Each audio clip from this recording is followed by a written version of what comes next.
ಅತ್ಯಾಚಾರದ ದೂರಿಗೆ NCR ದಾಖಲು. ಗ್ರಾಮ ಮಟ್ಟದ ಠಾಣೆ ಪಿಎಸ್ಐ ಶಿವಪ್ರಸಾದ್ ರಾವ್ ಗೋಲ್ಮಾಲು. ನಮಸ್ಕಾರ ಸ್ನೇಹಿತರೆ, ಪರ್ವ ಟಿವಿಗೆ ಸ್ವಾಗತ. ಸ್ನೇಹಿತರೆ, ದುರುದ್ದೇಶದಿಂದ ಎಫ್ಐಆರ್ ದಾಖಲಿಸದೆ ಸಾವಿರಕ್ಕೂ ಅಧಿಕ ಮಂದಿಯ ಸಾವಿನ ಪ್ರಕರಣ ನಿಗೂಢವಾಗಲು ಕಾರಣವಾದ ಧರ್ಮಸ್ಥಳ ಪೊಲೀಸ್ ಠಾಣೆಯ ಪ್ರಕರಣ ಈಗ ಪ್ರತಿದಿನ ದೇಶದೆಲ್ಲೆಡೆ ಚರ್ಚೆಯಲ್ಲಿದೆ. ಈ ಕಾರಣದಿಂದಲಾದರೂ ರಾಜ್ಯದ ಪೊಲೀಸರು ಕನಿಷ್ಠ ಪ್ರಾಮಾಣಿಕವಾಗಿ ಕೆಲಸ ಮಾಡಬಹುದು ಎಂದು ಜನತೆ ನಿರೀಕ್ಷಿಸಿದ್ರು. ಆದರೆ ಆ ನಿರೀಕ್ಷೆ ಸಂಪೂರ್ಣ ಹುಸಿಯಾಗಿದೆ. ಅದಕ್ಕೆ ಇದೊಂದು ಸ್ಪಷ್ಟ ಸಾಕ್ಷಿ ಇದೆ. ಅದೇನು ಅಂತ ಹೇಳೋಕೆ ಮುನ್ನ ಈ ಆಡಿಯೋ ಕೇಳಿ. ಸರ್, ಹಲೋ ಸರ್, ಏನಾಯ್ತು ಗೊತ್ತಾ ಸರ್? ನಮ್ಗೆ ಬುದ್ಧಿಮಾಂದ್ಯತೆ ಮಗ ಇರುತ್ತೆ ಸರ್, 22 ವರ್ಷದ್ದು.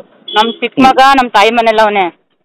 ದೊಡ್ಡ ಮಗ ಹೈದ್ರಾಬಾದ್ ಕೊಂಟಾಗವನೇ ಸರ್, ಹೊಸಿ ಜಗಳ ಮಾಡ್ಕೊಂಡು ಸಾಲ ಮಾಡ್ಕೊಂಡು. ನನ್ನ ಮಗ ಕಟ್ಟಾಕ್ಬಿಟ್ಟು ಎಲ್ಗಾರ ಕೆಳಗೋ ಪಳೆಗೋ ಉಪ್ಪಾಕೋ ನಾ ಹೋಯ್ತೀನಿ ಸರ್, ಇಲ್ಲ ಅಂತ ಹೇಳ್ತಾ ಇಲ್ಲ. ನಾನು ನೆನ್ನೆ ಉಪ್ಪಾಕಕ್ಕೆ ಅಂತ ಒಬ್ಬ ಅಣ್ಣಂತ ಕಾಸು ಇಸ್ಕೊಂಡೆ ಸರ್. ಇಸ್ಕೊಂಡು ಏನ್ ಮಾಡಿದೆ, ನಾನು ಹೂವು ಪವ್ವ ಅವ್ರ ಹೆಣ್ಣಿಗೆ ನಾಷ್ಟ ಪಾಷ್ಟ ತಂದು ಕೊಟ್ಬಿಟ್ಟು, ನಾನು ಅವರು ನಂಟ್ರೆ ಸರ್, ಅವರು ಬೇರೆಯವರು ಅಲ್ಲ ಸರ್, ನಂಟ್ರೆ ಅವರು.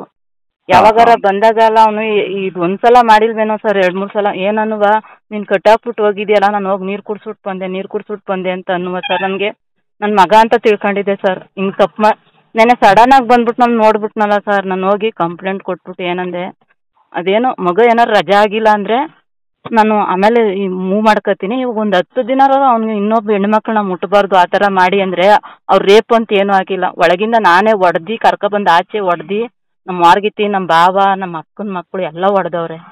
ಅದೇನು ಅವ್ರು ಹಾಕೇ ಇಲ್ಲ ಅದರಲ್ಲಿ. 3 ಸಲ ಬರ್ಸ್ಕೊಂಡು 4 ಸಲ ಬರ್ಸ್ಕೊಂಡು ನಮ್ಮ ಹತ್ರ ದುಡ್ಡಿಲ್ಲ ಸರ್. ನಾವು ತುಂಬ ಬಡವರು ಸರ್. ನಮ್ಮ ಯಜಮಾನ್ರು ತಿರೋಗಿ 3 ವರ್ಷ ಆಯ್ತು ಸರ್. ನಮ್ಮ ಚಿಕ್ಕ ಮಗ ಒಬ್ಬನೇ ಮನೆ ಹೊಸಿ ಕಟ್ಬಿಟ್ಟು ಕಷ್ಟ ಸರ್. ನಮ್ಮ ತಾಯಿ ಮನೇಲಿ ಸೇರ್ಕೊಂಡವನೆ. ನಾನು 100 ರೂಪಾಯಿ ಸಂಪಾದಿಸೋರಲ್ವ ಸರ್ ನನ್ನ ಮಗಿಗೆ ಗಂಜಿ ಕುಡ್ಸೋಕ್ಕಾಗೋದು? ಏನು ಇಲ್ಲ, ನಾವ್ ಏನ್ ಮಾಡ್ಬೇಕು ಅದ್ ಮಾಡ್ತೀವಿ. ರೇಪ್ ಅಂತಾನೆ ಹಾಕಿಲ್ಲ ಅವರು. ನಾನು ಹೇಳ್ತಾ ಇದ್ದೀನಿ, ನಾನೇ ಒಳಗಡೆಯಿಂದ ತಳ್ದೆ ಅಂತ ಅದಂತ ಹಾಕೇ ಇಲ್ಲ ಸರ್ ಅವರು ಕಂಪ್ಲೇಂಟ್ ಅಲ್ಲಿ. ನಮ್ಮ ಮಗನ ಕೈಲಿ ಬರ್ಸಿದ್ರು. ಆ ಹುಡುಗನ್ಗೆ ಏನ್ ಗೊತ್ತು, ನನ್ನಾರ ಕೇಳ್ಕೊ ಬರಿಬೇಕಾಗಿತ್ತು. ಅವನು ನನ್ನ ಪಾಪ ಹಿಡ್ಕೊಂಡು ಆಚೆ ಕಿರ್ಸ್ತಾಳೆ ಅಂತ ಆಚೆ ಕೂತಿದ್ದೆ ಸರ್. ಅವ್ರು ಏನು ಅದ್ ಕೇಳ್ಕೊ ಬರ್ದಿಲ್ಲ ಸರ್. ಅದ್ನೇ ಮುಚ್ಚಾಕ್ಬಿಟ್ಟಾರ. ಮನೆ ಬಾಕ್ಲಲ್ಲಿ ಆಚೆ ತಿರ್ಗಾಡ್ತಿದ್ದ ಅಂತ ಬರ್ದವ್ರೆ ಸರ್. ನಾನು ಕಣ್ಣಾರೆ ನೋಡಿದೀನಿ ಸರ್. ಮಗಿನ ಚೆಕ್ ಮಾಡಿಸ್ತೇ ನಾನು ಬಿಡುದಿಲ್ಲ ಸರ್.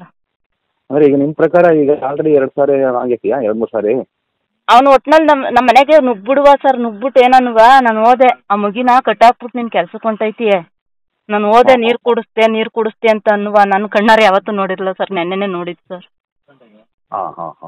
ನೆನ್ನೆನೆ ನೋಡಿದ್ದು.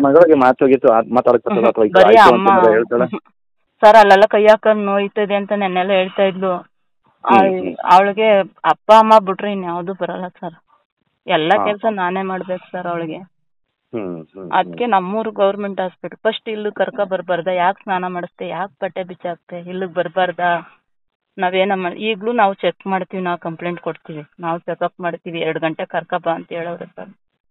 ಆಸ್ಪತ್ರೆಗೆ ಹೋಗಿ ಎಫ್ಐಆರ್ ಕೊಡಿ ಅವ್ರಿಗೆ. ಕೇಳಿದ್ರಲ್ಲ, ಇದು ನಡೆದಿರೋದು ಬೇರೆ ಎಲ್ಲೋ ಅಲ್ಲ, ಮಂಡ್ಯ ಗ್ರಾಮಾಂತರ ಪೊಲೀಸ್ ಠಾಣೆಯಲ್ಲಿ.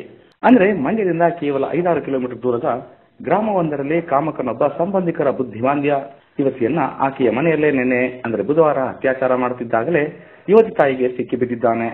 ಆತನನ್ನ ಹಿಡಿದ ತಾಯಿ ಹಾಗೂ ಸಂಬಂಧಿಕರು ಥಳಿಸಿದ ಬಳಿಕ ಮಗಳು ಮತ್ತು ಪುತ್ರನ ಜೊತೆ ದೂರು ನೀಡಲು ಬಂದಾಗ ಠಾಣೆಯಲ್ಲಿ ನಡೆದ ಕಥೆ ಇದು.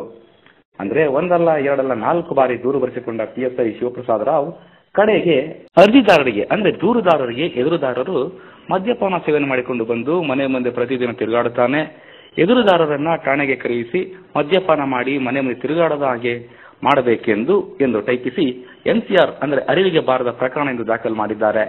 ಈ ಸಂಬಂಧ ಪ್ರಶ್ನಿಸಿದಾಗ ಏನು ಮಾಡಬೇಕೆಂದು ನಮಗೆ ಗೊತ್ತಿದೆ, ನೀವು ಹೊರಡಿ ಎಂದು ಗದರಿಸಿ ಕಳಿಸಿದ್ದಾರಂತೆ.